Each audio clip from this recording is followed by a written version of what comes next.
என்ன இன்னும் கூட்டி முடிக்கலையா நீ? கூட்ட ஆரம்பிச்சு 5 நிமிஷம் கூட ஆகல, அதுக்குள்ள கூட்டிட்டே இல்லைன்னு வாக்க வந்துருச்சு. இரு, இப்ப பாரு. ஐயோ சாரிங்க அத்தை, நீங்க கூப்பிட்டதும் ஃபாஸ்டா திரும்பினா அதான் தெரியாம விளக்கமாறு உங்க மூஞ்சில பட்டுருச்சு. நீ சொல்றத நான் நம்பிட்டேன். ஐயோ கிளவி கண்டுபிடிச்சிருச்சே. அப்படிலாம் இல்லத்த, நான் வேணும்னே எல்லாம் பண்ணலத்த. நீ வேணும்னே தாண்டி பண்ணியிருப்ப. நீ கூட்டுற லட்சணம்லாம் போதும், கிச்சனுக்கு போய் சாம்பார் வச்சு உருளைக்கிழங்கு பொரியல் செஞ்சிரு இன்னைக்கு. அத்தை டெய்லி சாம்பாரா சாப்பிட போர் அடிக்குது அத்தை, இன்னைக்கு சிக்கன் எடுத்து செய்யலாமா? சிக்கனா? அதெல்லாம் ஒன்றும் செய்ய வேண்டாம். உன் இஷ்டத்துக்கு சமைக்க இது ஒன்றும் உங்கள் அம்மா வீடு கிடையாது. நான் சொன்னதை மட்டும் செய், சரியா? சரிங்க அத்தை.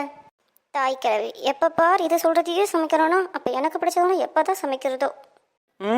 என்னடி வாய்க்குள்ள ஏதோ முடங்கிக்கிட்டு இருக்க? சத்தமா சொல்லு. சத்தமாக தானே சொல்லிட்டா போச்சு. நீங்களே கேட்டதுக்கப்புறம் நான் ஏன் வாய்க்குள்ளே பேசணும்? இல்லை, என் இஷ்டத்துக்கு சமைக்கிறதுக்கு இது எங்கள் அம்மா வீடு இல்லை தான். ஆனால் உங்கள் இஷ்டத்துக்கு சமைக்க இதுவும் ஒன்றும் உங்கள் அம்மா வீடு இல்லையே. அதனால நான் என் புருஷனுக்கு ஃபோன் பண்ணி இன்னைக்கு என்ன சமைக்கணும்னு கேட்டுக்கிறேன். ஏன்னா இது அவங்க அம்மா வீடு தானே. என்னடி திமிரா? இதில் என்னத்த திமிரு இருக்கு? நீங்கள் தானே இப்போ சொன்னீங்க உங்கள் அம்மா வீடாக இருந்தால் தான் பிடிச்சதை சமைச்சு சாப்பிட்ணுன்னு. அதான் உங்கள் பையன்கிட்டே கேட்டு சமைக்கிறேன். உங்ககிட்ட பேசி நேரத்தை வீணடிக்காமல் நான் போய் அவட்ட என்ன சமைக்கணும்னு கேட்குறேன். மாதம் நிற்காம மீதி ஹாலை நீங்களே கூட்டிருங்க என்ன? என்னது நான் கூட்டணுமா? எவ்வளோ திமிரு இவளுக்கு!